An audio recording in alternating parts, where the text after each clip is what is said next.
everyone, I'm Hava Schultz, and in this video, we're going to discuss a simple 3-step process to organizing your things. Although some people can survive being messy and just remembering where everything is, I personally don't like living that way, and if you're watching this, chances are you don't either. I want to make the distinction between organized, tidy, and clean. Organized means that everything has a logical place where it belongs. Tidy means that everything is in its place and the space is free from mess and clutter. And clean means that a space is hygienic, dusted, vacuumed, etc.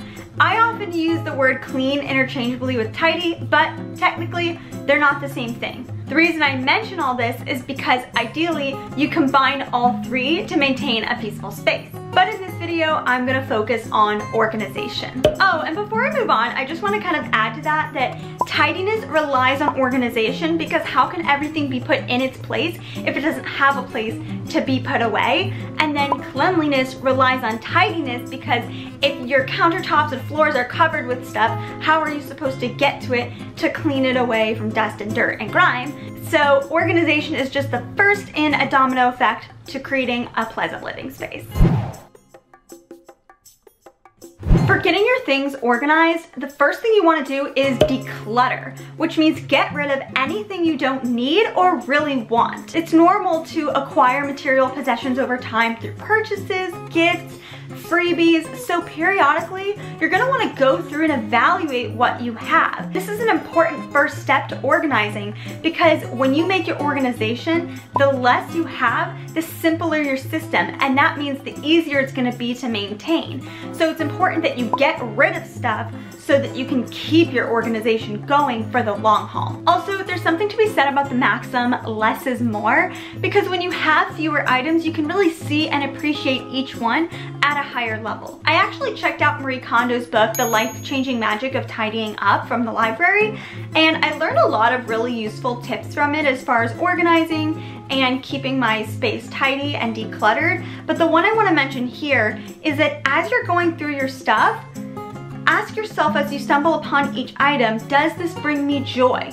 If the answer is yes, keep it. There's nothing wrong with keeping things that really make you feel happy. And if the answer is no, move it on. And also be careful of whether the joy is present or from the past. It may be something that brought you happiness in the past, and if that's true, just go ahead and be grateful or thank the item for the joy or benefit it brought you then, and then move it on so that you can appreciate what brings you joy now. And I know that's kind of hard with sentimental items, because sometimes the memory of the past brings you present joy, but sometimes it's something that happened in the past and it's no longer meaningful. But by and large, with your day-to-day kind of items, this should be sort of clear. Also, something that helps me is if I'm getting rid of something, but it's something that's a little bit more difficult to part with, I just think about the fact that when I donate this item, someone else is going to acquire it and it's going to bring them joy. So by getting rid of it, I'm putting more joy into the world. And my eco-friendly heart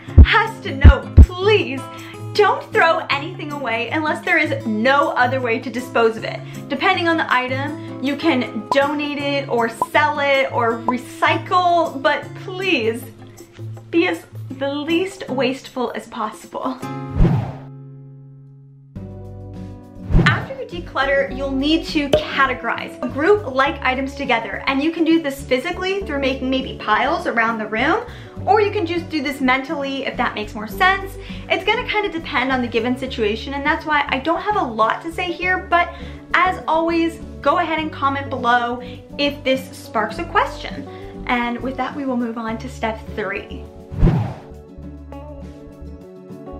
Once you categorize your belongings, you get to solve the puzzle and match the stuff to the space. Take a good look at the space, including any shelves, cabinets, drawers, and so on that you may have, and then take a good look at the stuff that you've decided to keep. Specific answers to how you're going to match it all up is of course going to be a case-by-case basis, so I've gone ahead and put some general tips together for you to make it a little easier. Stand in the space with the stuff and just ponder ideas. Don't fight bad ones, just let them pass through, because they may lead to good ones.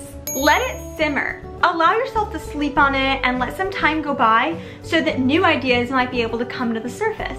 Get others' opinions. A fresh mind can have new perspectives, or you might fuse your ideas together to come up with the ultimate answer. After you go through this, you may realize that you actually need to acquire some organizational tools or systems, and that's perfectly okay. But for anybody who's not aware, organizational tools and systems can actually be shockingly expensive, which I realized a little over a year ago when I decided to completely reorganize my closet, and I actually made a video for you all about it, but I lost all the footage, and I'm so sorry. If I ever find it, I'll put it together for you, because I did this with less than $100. I know for some of you, $100 probably sounds like a lot, and that's nothing to sneeze at, especially at a young age, but compared to prices you'll see when you start looking at really cool things like alpha units and stuff, it is considered a budget to overhaul everything. So again, if I ever find that, I'll let you know. But the point is, if you do need to acquire some tools to help you make this happen, it doesn't have to break the bank. Just be creative and look for budget-friendly options and decide where you want to splurge.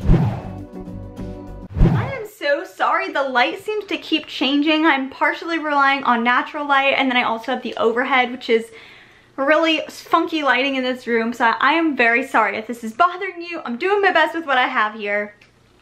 Yeah. Let's get back to organization. Once you go through the process of decluttering, categorizing, and matching up stuff to the space, it should be much easier to keep things organized and tidy, because even when life catches up to you and things get really messy, it should be easy to put everything away because everything has an easy, distinct home. By the way, I say this 100% from experience. Another thing to note about this process is that although it is great for a large space such as a bedroom, it also applies to smaller sections such as clothes or office supplies. It's hard to stay organized in every area all the time, so go ahead and answer this. What do you need to organize? And drop your answer in a comment below, because it'll be really interesting to see where we all are with this process. For more on getting your life together, go ahead and click this playlist here, because there is so much you can do to improve your situation in addition to just your physical space. And of course, subscribe and hit notifications to be informed of every time there's a new video that comes up. Thank you so much for sticking with me and watching this video all the way through, and I will see you on the next one. Bye!